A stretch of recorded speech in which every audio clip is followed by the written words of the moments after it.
بسم الله الرحمن الرحيم.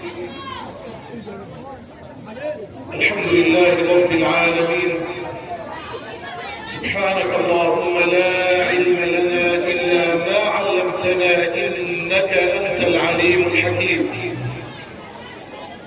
سبحان الذي كان ولا مكان قبل خلق المكان قد كان، وهو على ما كان قد كان لم يتغير عما كان، فلا يسأل أين كان لأنه خلق المكان، ولا يسأل متى كان لأنه خلق الزمان.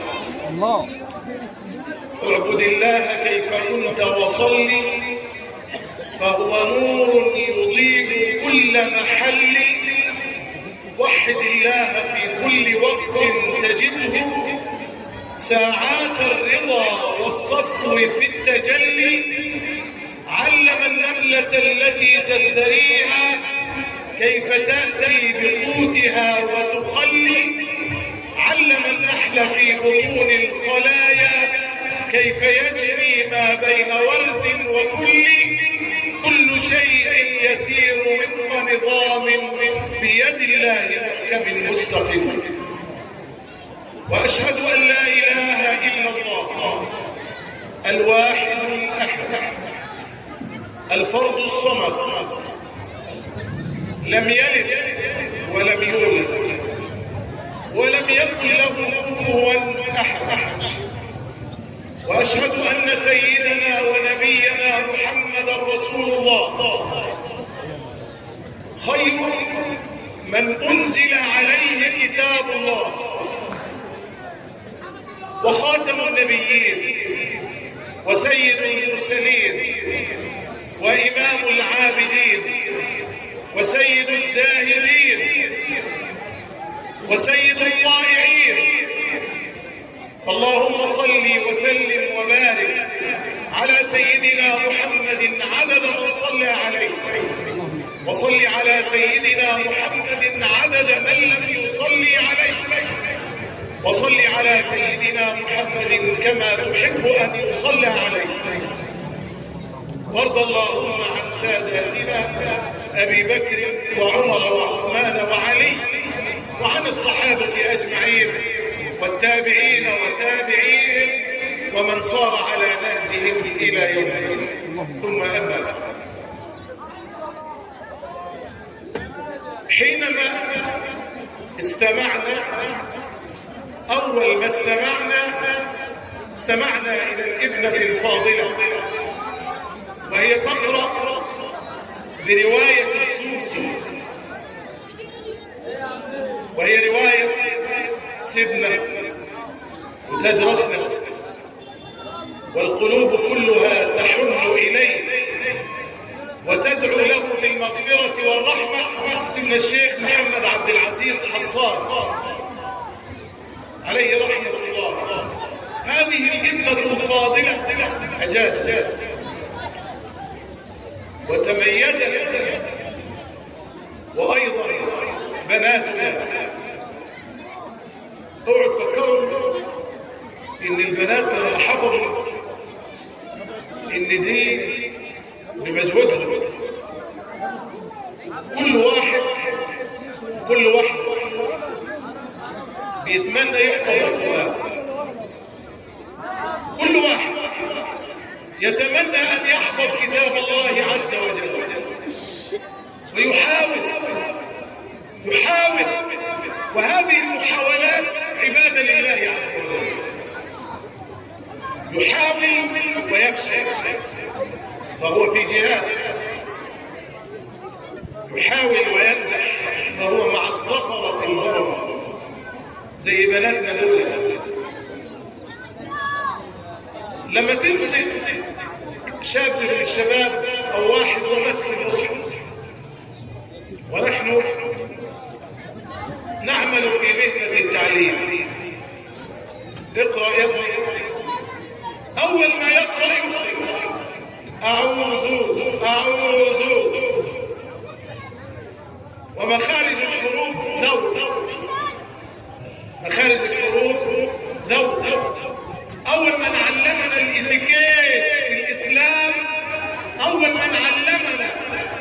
الاتيكيت هو سيدنا محمد.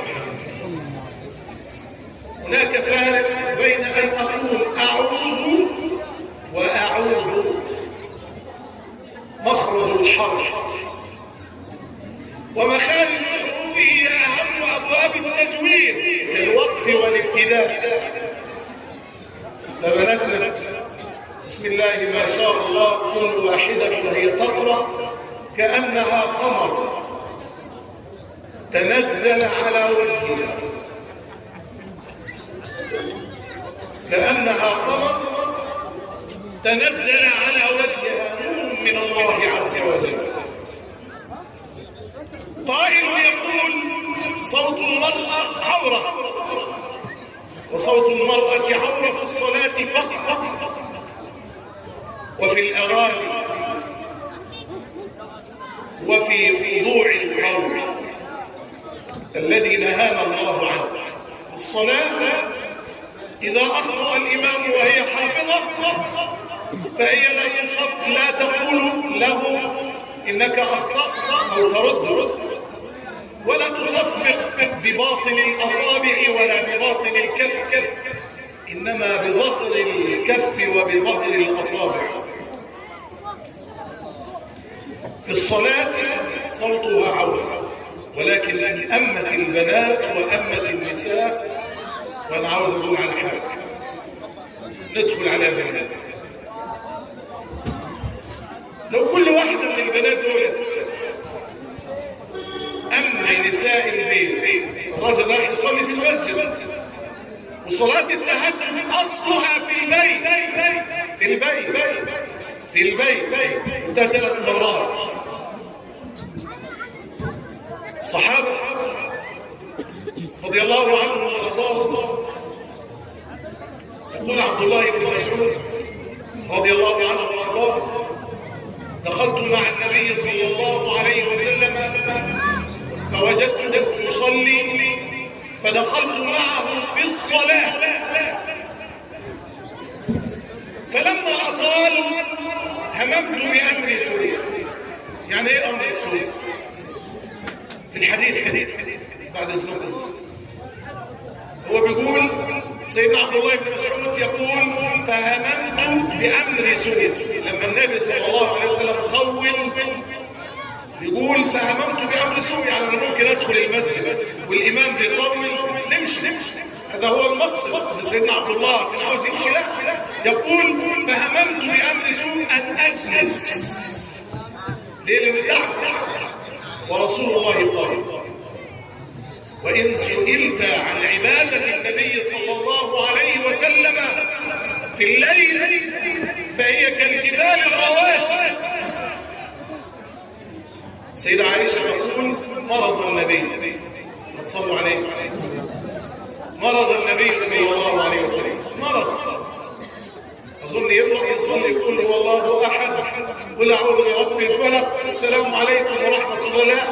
هي قالت: مرض النبي صلى الله عليه وسلم فصلى ل7 طوال، 7 طوال: البقرة، آل عمران، النساء، المائدة، الأنعام، الأعراف، وقيل التوبة، وقيل يوسف.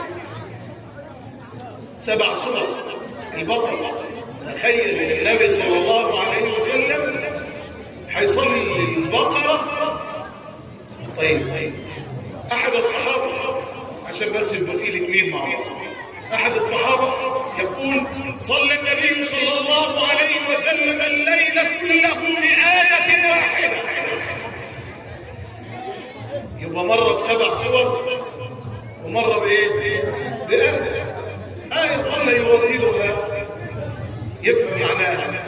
أظن إن البنات اللي قاعدين قدام دول يستحقوا الجوائز الغالية، لأن هنا أنا قلت دي مش مجهودهم، هذا تفضل من الله عز وجل، فضل.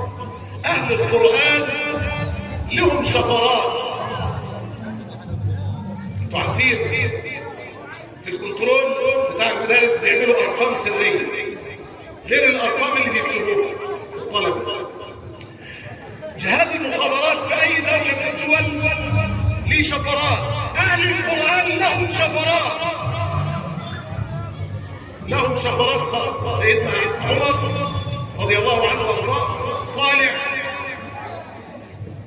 من المدينة، وسيدنا عبد الله بن مسعود داخل المدينة. من امتى شاف سيدنا عمر وعبد الله بن مسعود؟ ما شافوش من زمان، من زمان الكلام ده، وعمر امير المؤمنين. اسمعوا اسمعوا حتى تعرفوا فضل القرآن وأهل القرآن شكلهم. سيدنا عمر لما شاف في موكب جاي بالليل وامير المؤمنين بيسأل، لا عمر عارف ان عبد الله بن مسعود موجود، ولا عبد الله بن مسعود عارف ان عمر موجود. ده جاي بالموكب وده طالع بالموكب. فسيدنا عمر يقول: من أين جئتم؟ الليل ظلمة لا يرون بعضهم بعضا. فقال عبد الله بن مسعود: جئنا من الفج العميق. قال: وأين تقصدون؟ قال: البيت العتيق. شفرة. فقال عمر بينهم عالم: يا هذا أخبرني عن أعظم آية في كتاب الله، أعظم آية.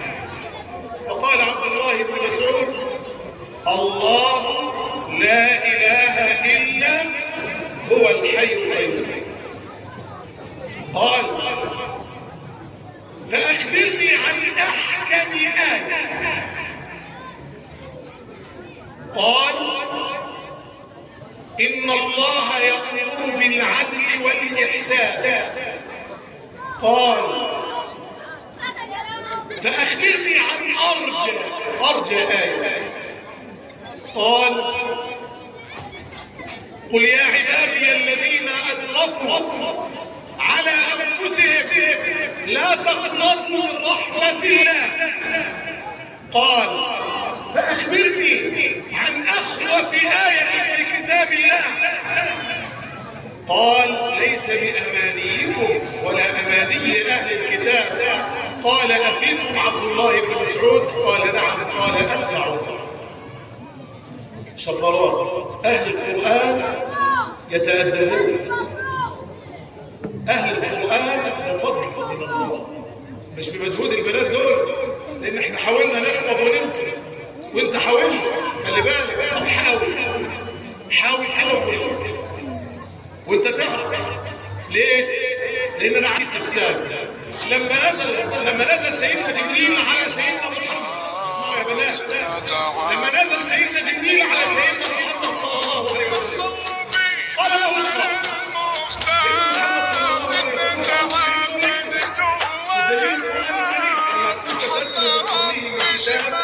ولا تخصه بيمينك اذا لارتاب المؤمنون لا يعرف القراءه ولا الكتاب. قال: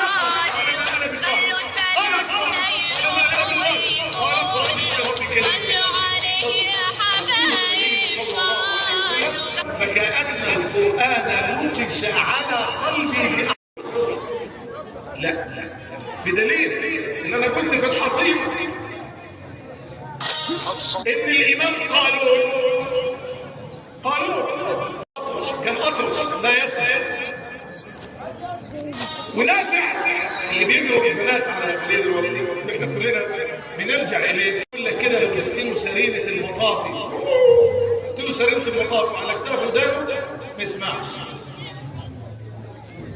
لا، الاعمى هيحفظ ازاي هو ما بيسمعش؟ مش كده. فكان الامام قالوا صاحب القراءه حفظ القرآن ازاي وايه؟ مش قالون دي اصله رومي، وهو ابن مرات الامام نافع، ابن مراته، عشان اللي بيتجوز واحده ومعاها عيال يرغب ليه؟ شوف علمه وصبر ازاي عليه لغايه ما علمه القرآن ووصله القرآن وصار امام. الامام قالون كان بيسمع ازاي؟ ده بس مرسخ لك القاعده دي نعمه. فضل من الله اللي مع البنات. ازاي؟ قالوا كان إذا استمع إلى القرآن أعاد الله عليه سمعه. وصلت؟ يبقى لما تلاقيك ان انت حفظت القرآن والبنات حفظوا القرآن ومعاهم إجازة، وانا قاعد اسمع، اقسم بالله قاعد اسمع، عاوز اشوف واحدة منهم بتغلط في مخارج الحروف. مفيش. عاوز اشوف لحن، عاوز اشوف وقف خطأ، مفيش. انا متأكد ان البنات دول في البيت اخلاقهم عنهم، وفي الشارع. ربنا يبارك فيهم ويحفظهم، ربنا يبارك فيهم ويحفظهم يا رب. أسأل الله سبحانه وتعالى. نعم. ده أصعب مهمة أصعب. المتزوجة في حفظ القرآن أصعب، إن ربنا يعينها على جسد زي ما يعين نساءنا عليه. وهو برضه اسمع أستاذ محمد، برضه هو ليه فضل، الزوج ليه فضل. وعلى فكرة عاوز أقول لكم على حاجة، ما توحدوا الله. أنا عاوز أسمع كلمة التوحيد. هي السيدة خديجة كانت بتعمل إيه مع النبي؟ كانت تغازره صلى الله عليه وسلم. لما مسكته كده واحتضنته وهو جاي خائف، والشيء بالشيء. يعني عندنا حاجه اسمها في اصول الفقه مفهوم المخالفه، يعني الثواب كما للزوجه للزوج. قالت والله لن يضيعك الله ابدا، انك لتحمل الكلب وتقري الضيف وتعين على نوائب الظهر، وذهبت به إلى ورقة بن نوفل. فكانت السيدة خديجة هي الكاملة في العقل وفي الدين، وبشرها الله بقصر من ذهب في الجنة لا تعب فيه ولا نصب. فلما الزوج يسيب زوجته تحفظ القرآن، تاخد تاخد سنة، لا ده انا اقول له بابا حديث النبي صلى الله عليه وسلم: كما يلبس الله والديه من حفظت القرآن، كما يلبسها التاج، يلبس والديها التاج، يلبس زوجها التاج، لأنه هو شاركها في التعب وفي الأجر. يبقى إذا نعود لموضوعنا إن دي فضل وكرامة من الله عز وجل. وبعدين البركة تعود في البيت، بركة القرآن الكريم في البيت. البيت الذي يقرأ فيه القرآن لا يخلق، بل يكون مهبط للملائكة من السماء. الملائكة تتنزل، وبعدين يقول النبي صلى الله عليه وسلم: وسعوا لأهله. البيت يوسع على أهله، لا يضيق، لا يشعر بالضغط ولا بحاجة. ليه؟ لأن القرآن يغني ويرفع. وأنا عاوز أقول اللي قاعدين كلكم: إذا أردتم المنصب العالي فعليكم بالقرآن. في واحد اسمه أبو الحسن، طالما بقى اتكلمنا عن اللي هنا في هنا، اسمه أبو الحسن الزاراني من دريا، من سوريا، قديم. في مسجد في دمشق مات إمام، المسجد الكبير في دمشق مات إمام. عاوزين يجيبوا إمام يحل محل الإمام اللي مات. فاجتمع القاضي وقاضي القضاء وكبار الناس وعلية الناس، عاوزين يجيبوا إمام. قالوا إيه؟ قالوا في إمام في إحدى القرى مثلا في دريا، زي منشية سليمان أو زي مشلة أو زي الحطية. روحوا نجيبوه. أهل دريا لما سمعوا إن جايين ياخدوا الإمام بتاعهم أبو الحسن الزاراني، قالوا لا، يلا نروح نقطعوا الطريق على الناس اللي هيجوا يتفاوضوا معاه. احنا بنحب الامام بتاعنا، نصلي وراه، مش عاوزين يدخلوا. شوف القرآن بيعمل ايه. وبعضهم امسك بالسلاح. لما جه قاضي القضاء شاف القاضي، تعرف معنى كلمه قاضي القضاء يعني ايه؟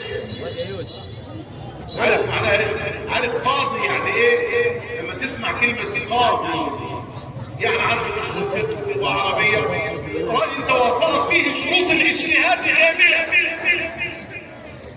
فقال قاضي القضاء: اما يرضيكم يا اهل دريا ان يقال ان اهل دمشق تحتاج الى امام، فاعطاه اهل دريا امامه؟ يكتب لكم ذلك في التاريخ.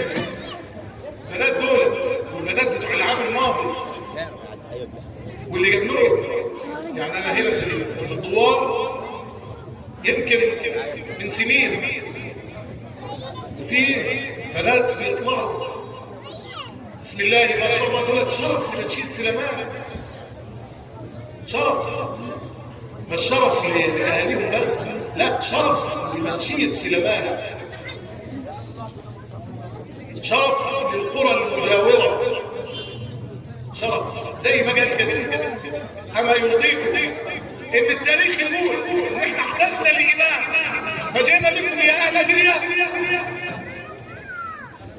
فجاءوا بأبي الحسن ماشي على رجليه. اهل القرآن تلاقي فيهم ايه؟ ضعف. قاضي القضاء نزل واراد ان يركب ابو الحسن، قال: لا، اركب حماري. جاءوا له بحمار وفوضوه واخذوه الى دمشق وصلى به على شرط الا ياخذ اجر ممن يحفظه القرآن ولا يأخذ أجرا على إمامته. وكتب أبو الحسن الداراني من أئمة الأئمة الذين قرأوا القرآن الكريم وتخلقوا بخلق القرآن الكريم. كذلك البنات دول اللي قرأوا القرآن والله إنه لشرف لا يعلم. ليه؟ لأنها معنى أعطيت سند. يعني إيه؟ أنت عارف شرف تقول لمصري الإمام ورش، رجل صعيدي، الإمام ورش أحد القراء، الإمام ورش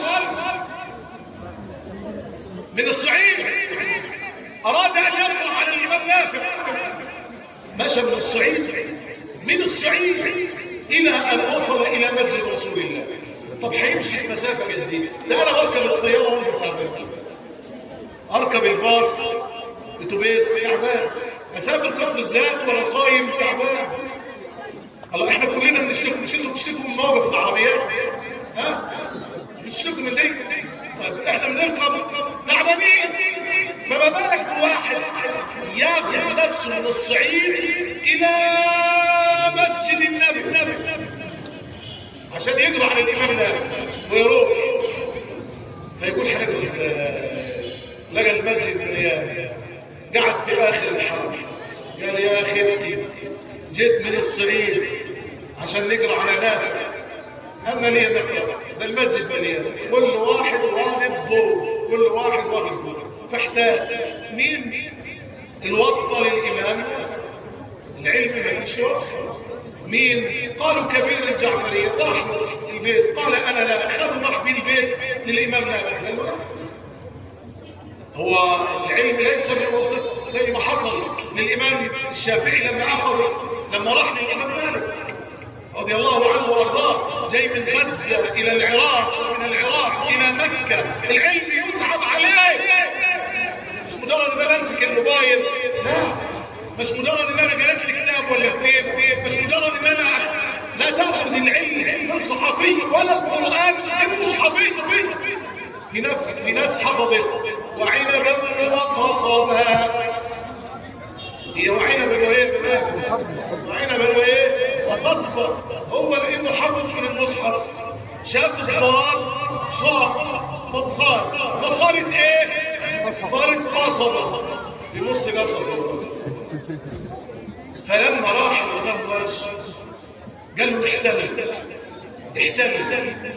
اعمل له حلم، اعمل للإمام نافع. فراح مسجد النبي وميت فيه. هم لسه بيفتحوا المسجد والإمام نافع قابله الإمام ورش وظل يقرأ. عارف تقرأ قدام نافع كام آية؟ 30 آية. طب هو عاوز يرجع الصعيد.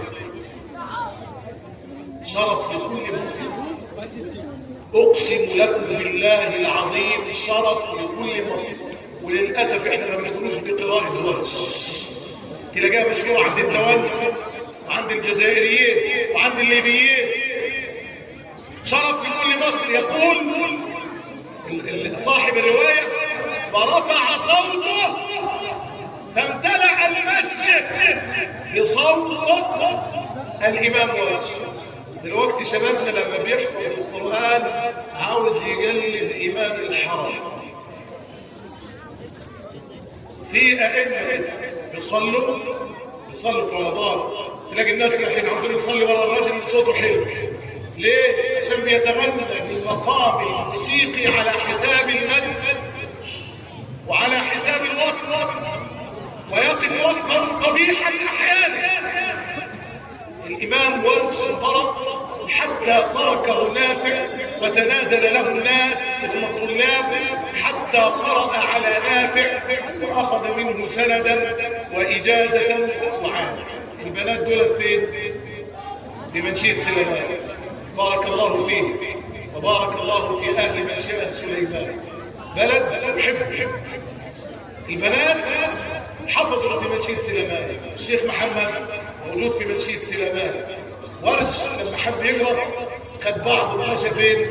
راح إلى مسجد النبي المدينة. مشى قد ايه؟ كم ليل؟ كم نهار؟ كم عبر من بحار؟ كم مشى في الصحراء؟ وكم جاع؟ وكم ضرب؟ ورحلة العودة كذلك. كم تكلفت؟ كم تعب؟ كم صعب في مقابل أن يقرأ وأن يجيزه الإمام نافع. وإحنا في مسجد سليمان عندنا الحفاظ وعندنا أصحاب السند وعندنا أصحاب الإجازات. فليه ما بنعزوش أولادكم وهم صغار؟ ليه ما نحرصش على قراءة القرآن وأطفالنا صغار؟